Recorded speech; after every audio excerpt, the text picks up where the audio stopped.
మీరు ఇంటర్మీడియట్లో ఉన్నారు, తర్వాత డిగ్రీకి వెళ్తారు, తర్వాత ఏం చేస్తారు? ఇంటర్మీడియట్ అయిపోతే డిగ్రీ అయిపోయిన తర్వాత ఏం చేస్తారు? పెళ్లి చేసుకుంటారా? చెప్పండి, ఏం చేస్తారు? జాబ్ చేస్తారు. సో ఇప్పుడున్న ట్రెండింగ్లో ఎలాంటి జాబ్ చేస్తే మనం సేఫ్ జోన్లో ఉంటాం, ట్రెండింగ్ జాబ్స్ ఏంటి అన్న దాని మీద చూస్తే సైబర్ సెక్యూరిటీ అనేది చాలా కీలకంగా ఉంది. సో సైబర్ సెక్యూరిటీలో ఎలాంటి జాబ్స్ ఉంటాయి, దీంట్లో టెస్టింగ్స్ ఉన్న దాంట్లో ఏ రకమైన మనకు అవకాశాలు ఉన్నాయని దాని మీద ఆదురి నిఖితా రెడ్డి స్టేజ్ మీద వచ్చి ఎక్స్ప్లెయిన్ చేస్తూ ఉంది.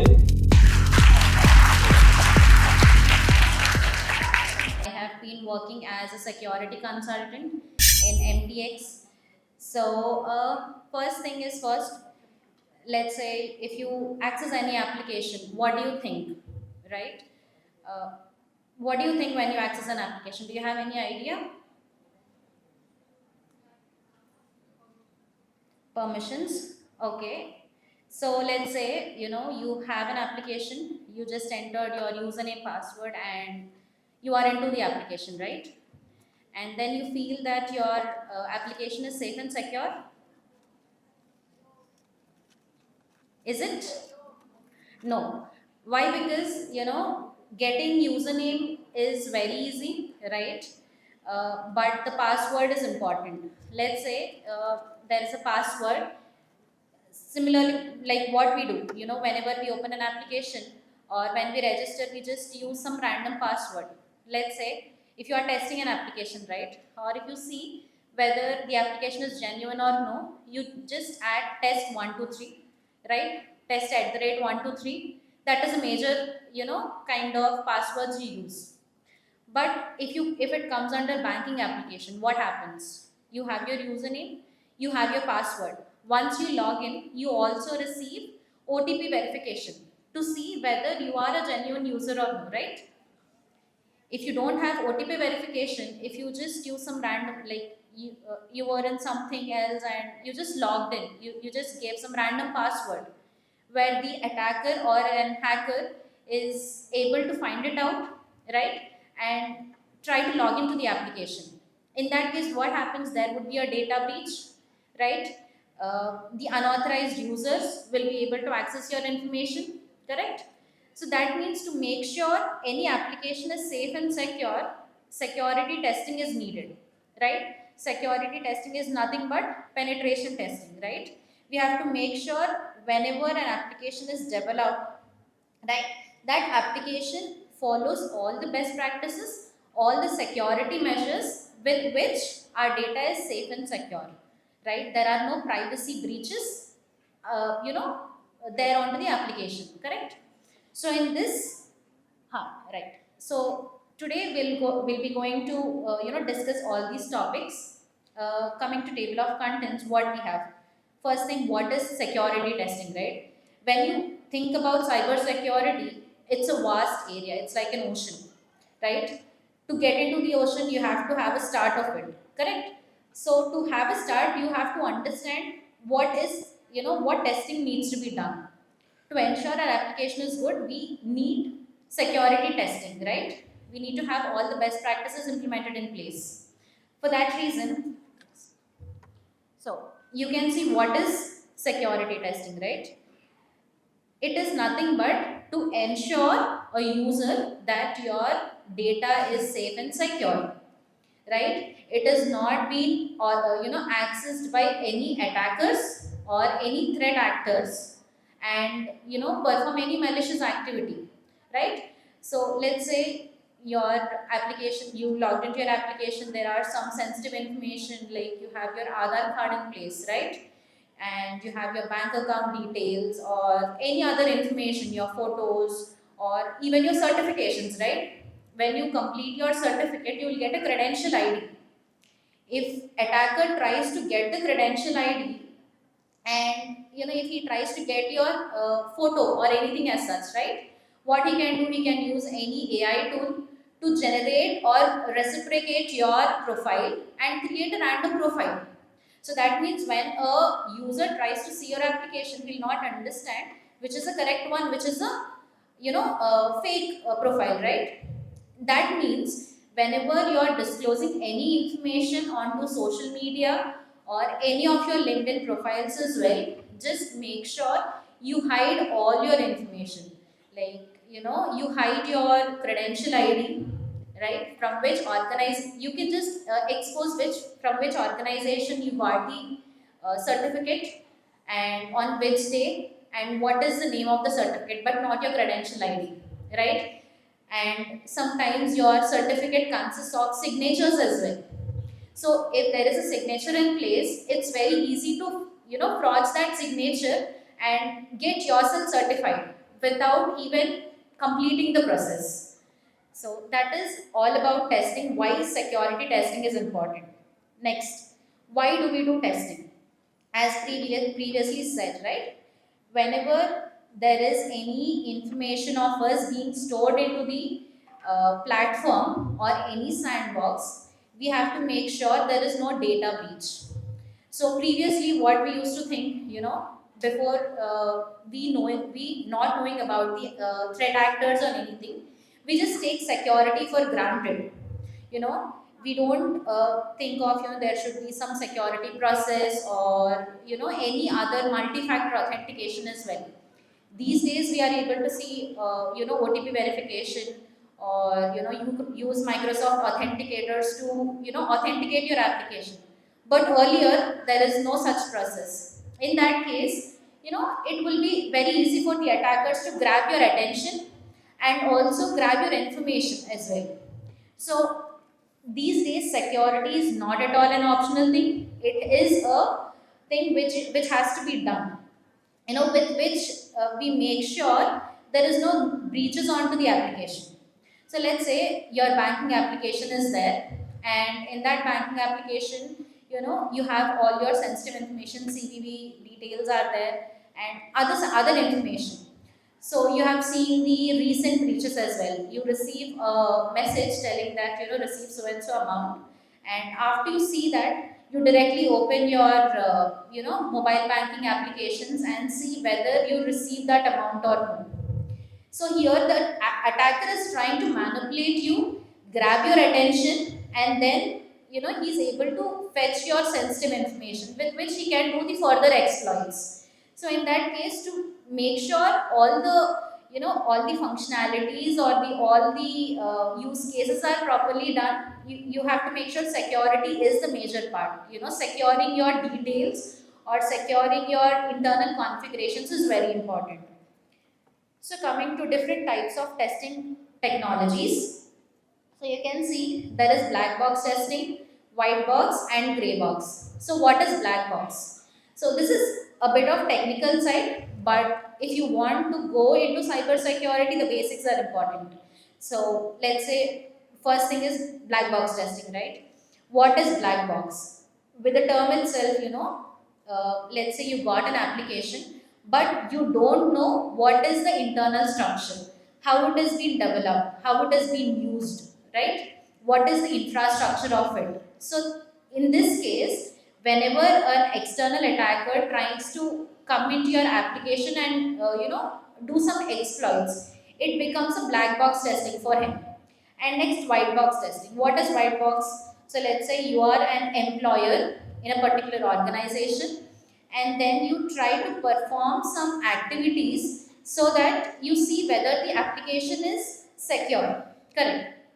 In that case, what you understand, what you get is, because you are a part of that organization, you are a part of the company where the development is also done, you will get to understand the internal structure. You will get to see how it is being developed, how it is being implemented, right? How the code is written.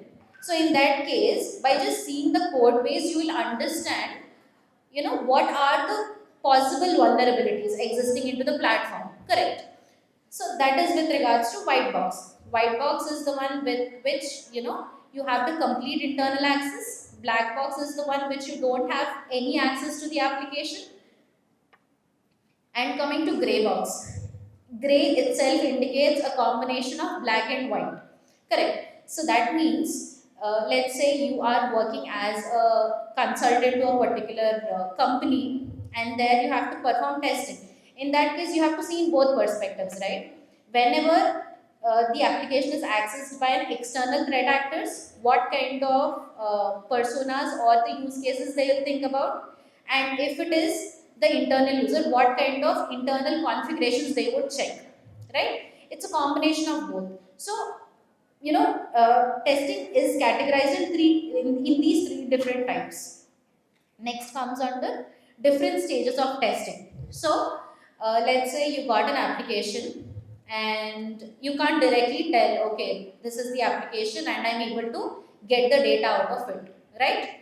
So, to get the data, what you have to do? First thing is you have to reconnaissance and planning. You have to see how you have to approach to that vulnerability, right? To approach to that vulnerability, you have to understand the scope.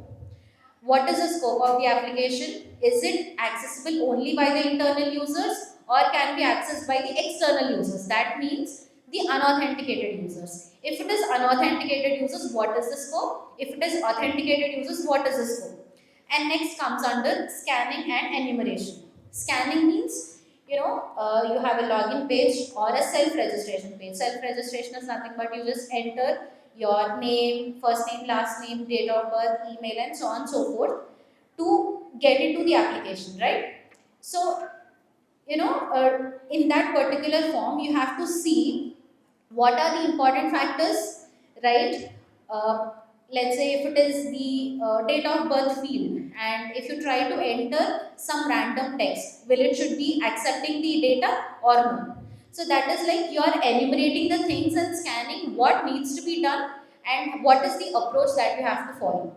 Next one is gaining the access to see if the unauthorized users are able to gain access to the application or no. And I talked about self-registration, right? Let's say you registered yourself as an unauthenticated user, you got access to the application, right?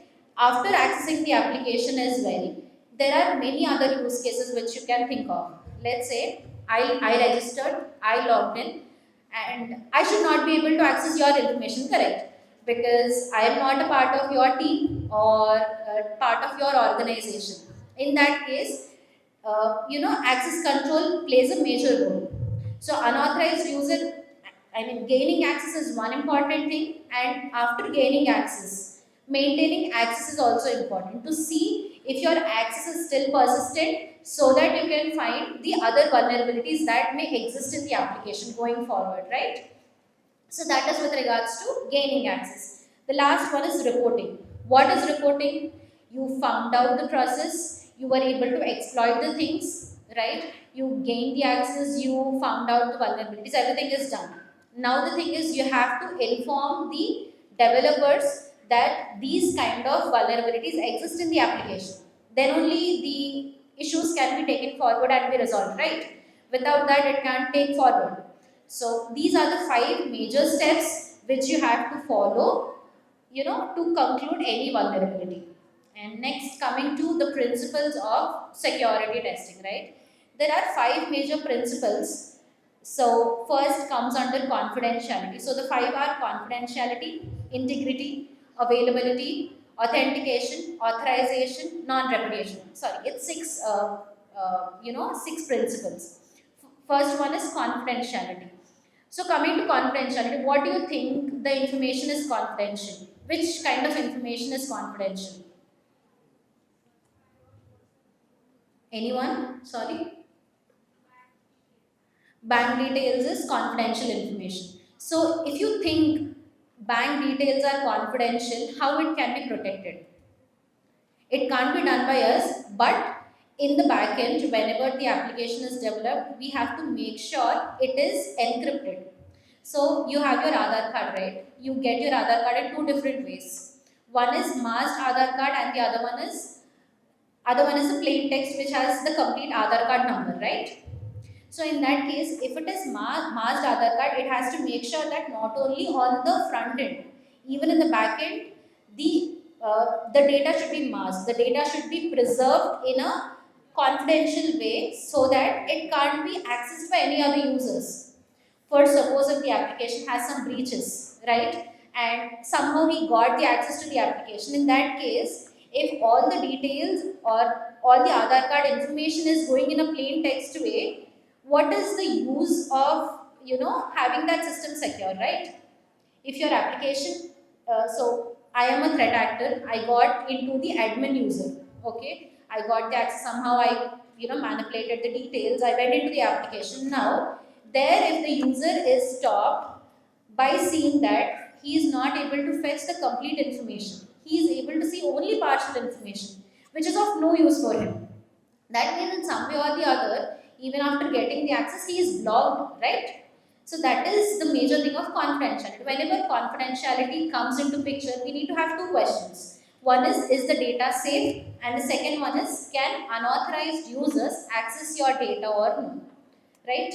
Any questions that you have? Okay. Uh, Next comes under integrity. Okay. Let's say I logged into the application, right? I somehow managed to log into the application. I am able to see the information onto the UI. In that UI, maybe the Aadhaar card number is masked, or your date of birth is masked. Some informations are being masked. But if the user has the access to modify it, is it not the wrong way? Is it not affecting your data? That is the integrity. Even unauthorized users should not be able to view. First thing is, he should not be able to view. Even if he is able to view, he should not be able to edit. They should maintain that integrity for the application. The data has to be consistent. None of the other users should be able to modify your information, right? So here also you have to, whenever you think of integrity, you will get two questions into your mind. That is the data displayed correctly, right? If it is not displayed correctly, then there is no integrity for the application, right? And the second one is, can unauthorized users alter your data? If you are not able to see the correct information, that means your data is altered, your data is modified by some other person. So there is no integrity for that particular application or the flow, I would say. Next comes under availability. Okay, your data is there, your data is not modified, but whenever you log into your system, you have to see whether your data is available, right? Let's take an example of banking application. So you can log into your bank account anytime, because it's your details, it's your account. Sometimes we'll get that maintenance issues. That is fine, because we get an alert from the bank that there's maintenance going on. Your data is safe and secure. But apart from that maintenance window, if you're not able to access your own information, you know that is not the right approach, right? Whatever data or whatever accessible information you have, that has to be available at any point of time. Okay, so like this is the same thing, right? Will the service be available at any point of the day? Okay, this is availability. Next comes under authentication. you know Whenever there is any application, or whenever there is any login page, we just enter username and password. Okay, that is one form of authentication. But to make sure that the data is secure, we have multi-factor authentication, right? Multi-factor is, either you have to enter one-time password, or you get an SMS telling that you get a one word phrase, or you have some multi-factor authentication mechanism. You'll have Salesforce inspectors, you'll have, and you'll have Microsoft authenticator where you get the code to log into your system. Okay, the other one is authorization. Authorization comes into picture once you are correctly authenticated, right? Once you give your password, login details, everything, you authenticate, and then comes under authorization. What is authorization? It checks what kind of access you have to the data. Okay, uh, let's say you are a banking customer, right? If you log in with your credentials, you should not have an access to that of admin. So that means you have some restriction to access some information onto the application. So that means all the users can authenticate but cannot authorize, right? That is the major point. And Next comes under non-repudiation. That means if there is a process which is followed, it can't be reverted back. That means there is a transaction you have made. Okay, I am the customer. I digitally signed that I am okay to transfer the amount to so and so person. Okay, that transaction is done. Later on, that person should not come back to the bank and tell that, I did not make the transaction. I am not the one person who authenticated that, right? That can't be reversed because the person he himself has digitally signed that particular transaction. So that comes with non-repudiation. Okay. Any questions so far? I can take those questions if you have. Uh, yes. So that is a different process. If that happens, then again, we have to contact the cyber security experts, right? So if you are digitally signed that particular application, that means you have clicked on some link. I mean, it might be a case that your data has been stolen. Okay, we can just come in and tell that, my data has been, I have done so and so thing, and might be the case the data has been given to unauthorized person, and then this happened without our intention, without we being the victims of anything. That can't be done. So that is one process. If this has to be retained back, again, there are some processes which has to be followed. But these are the major principles that we have. Next comes under the common issues or the use cases that we see in security, right? First is data exposure. So if you don't, there is a, like I worked in multiple projects in which, there is some sensitive information. So what we usually do is we have few payloads, or we can curate some payloads so that we can retrieve others' information. So I am the user, I am able to access your information, which is unauthorized. But I am doing it by curating a method for it. So that is sensitive data exposure. That can be anything, your personal information, your bank details, or your address as well. That is also sensitive information, right? So that is one thing. And the other one is business logic validation. Let's say you purchased an item that is of 250 rupees, and then if proper backend validations are not implemented, what you can do is you can just tamper the amount. You can just make that 250 to 100, or at least 10 rupees.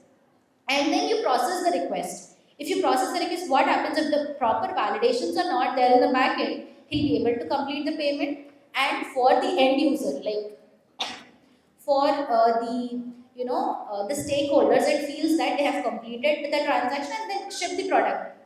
So the same thing happened in Amazon as well. The same breach was there, and later, after multiple orders being dispatched, then they understood that there is a vulnerability. There is no backend validation, in place. There is no server-side validation in place. That is the reason he was able to complete the transaction. So, which is completely, it's not a legitimate transaction, right? So that has a complete data loss, or the reputation as well, loss of reputation. So that is one common thing which we usually see. And the next comes under authorization bypass. We already saw authorization. What is authorization? Just log into your application with a proper username, password. What is, like access your information. So you're bypassing your authorization, right? So let's say you have submitted your data.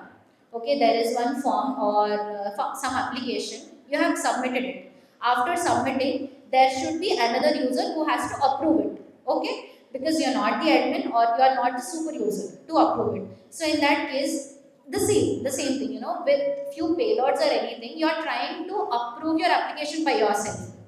So in that case, the complete process has been disturbed, right? In that case, we have to make sure only the authorized or the privileged users has to be performing those actions. So that comes under authorization bypass.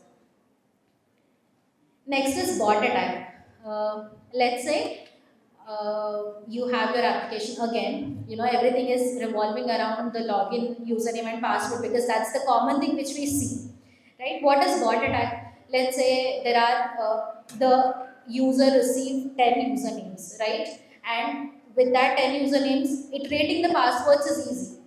I said, right, test at the rate 1234. That is a common password which we use at any point of time. So in that case, it will be easy for him to, repeat that request and able to see which password is correct, which username has which password. Okay. Apart from that, there is a registration page. If there is a registration page, you can't register 100 times, right? Either you should be able to do once, twice. That also you have to do manually. If it is done automatically, then you will be able to inject multiple information into the system.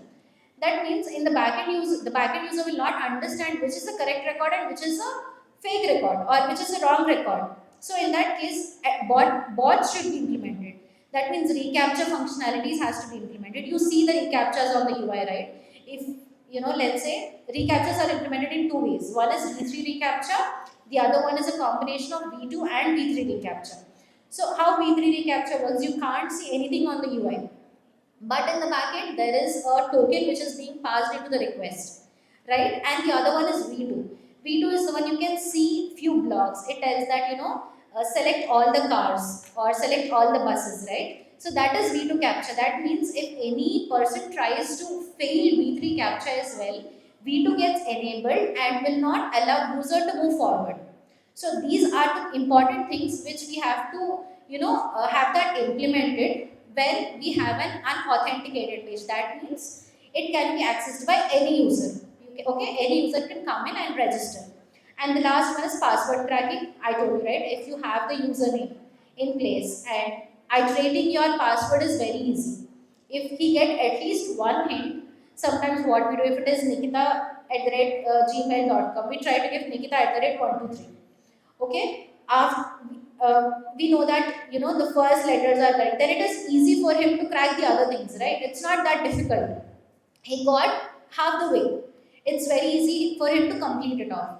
So that comes under password cracking. And also, whenever you implement anything, whether you are a developer, whatever it is, it's important that whenever there is a password, you have a special character, you have a lowercase, you have an uppercase, and at least 8 to 12 characters of length. Okay. So next comes under legitimate email and fraudulent email. What is legitimate email? Okay, we receive an email from our HOD, right? We feel that that email tells that you have to fill so and so form to register for the course. So you go to the application, register for the course, everything is done. But if that is a fraudulent email, what would happen? Your information is lost, your data security is lost, right? So to understand the difference between legitimate email and fraudulent email, in any fraudulent email you have to see from which email address you received the email. Okay? After receiving it, every time that email will have some or the other spelling mistakes as well. So you have to be very cautious. Maybe, the first letter is not capital. That's a small thing, but it's very important. The first letter is not capital, but still you see that, okay, this is from principal, this is from HOD, I have to complete it as soon as possible. So, and also what, fraudulent emailers do is, they try to put an email telling that it is very urgent, it's very important. You have to take the action as soon as possible. So, with those as well, we have to make sure, okay, you received an email. That means there should be another communication to you as well from your HOD, right? It's not only the way. There are other ways as well. So, you have to cross-check the things, okay? I'll just show you a few differences here. You can see there is this help desk mail and also voicemail. So, which one do you think is a legitimate one and the fraudulent one? Anyone? Just see all the things and tell me which is legitimate and which is fraudulent one. Any guesses? Just a guess. That is fine. A is? No. Correct. Why IT is fraud is, you can see, if you hover on the link, you get soma.com/helpdesk. So that means your email domain itself is wrong. But the beside one you can see it is google.com and then the subdomain. So even even if there is a link, you hover on it, you will get the exact link of it. Yeah. So each and it is a very small thing, but still it can cause a great damage. Even if you do a small click, they can hand over your complete system. So it's very important that whenever you are performing any action, be very vigilant about it, right? And the next one, it's already mentioned, right? So you can see there is example company XYZ Private Limited. So when we receive this email, what we think, okay, this is there is no particular name, it's telling example company. So we directly think, okay, this is a fraud email. But the side one you can see there is a company name, there is private limited, everything, but that is a fraud email because you can see the from address, right? What is the from address? Contact address so and so company. That company name is not matching with the company name which is there written inside the body of the email. So by small things, you should be in a state to differentiate which is correct and which is wrong, so that the damage doesn't exceed from there, right? Some myths about security. So let's say we feel that my company doesn't have any kind of sensitive information. That means that security is not needed, but it's not the case. Even if it is small application, you have storage issues, storage limitations. If there is no proper security measures, as an attacker, I inject multiple records. I just slow down your complete application. So that is a loss to the company, right? There would be some legal issues going forward, right? Because you're not providing the services which you offer to the customer. So that is one thing. We feel that security is not that important. The second one, if you, we are seeing the recent things, right? If you charge your mobile phone in any public areas, your data would be leaked, or there would be some data damage. But what we feel like as a human beings, what we think, if we just unplug it, okay, we are good, right? There is no database, our data is secure. It's not the case. There are some other measures which you have to take if your system is being hacked or being taken up by some other or unauthorized users. And the third one, we feel internet is unsafe and we go with any hardware or software, and we feel that that is secure. Even that is not secure, right? If a person has a negative intention, a wrong intention, in that case he can add anything into the software or hardware which you are purchasing. So never trust anything blindly. Just see what are the things, like from where it has been developed, right? From where this particular company has created the software, what is the purpose of it. You have to understand each and every thing before going forward. Okay. And the second one is, we see only bank applications need security. No, it's not like that. Bank application is one form where you have your personal information. There are other sectors as well where data is being stored, right? Whenever you log into your Instagram account, you give your date of birth, you give your email, whatnot, everything, right? Even that has to be secure. If it is not secure, it is very easy for any external user to grab your information, and after grabbing your information, they'll just use that information in a wrong way, which would be dangerous going forward. So this is even if it is a small thing, we have to be very vigilant in reacting to the things as well. Okay, it's fine, humans do mistakes, but if we know that it's a mistake and if we don't respond to that, it's a bigger mistake, right? Let's not do that. Yep. And the other one is, we understand that security won't damage the application, so we are safe. It's not that case. you know it's damaging the application is different thing. Taking over the application is different thing, right? He'll not damage the application. Instead, what he would do is he'll clone the application, because what are the features in it. He'll clone the application, and in the URL, instead of google.com, the second O might be capital. We don't know which is correct. So what we think, okay, this is also google.com, this is also google.com, why can't we open this? So even a small difference will have a greater impact. So we have to be very vigilant in giving access to anyone, Even you should not share your personal information to anyone. Or the other thing is, you should not use the same password for all the accounts. Okay, if he gets access to one account, he'll be able to do multiple things. Yep, that is it from my side. Thank you.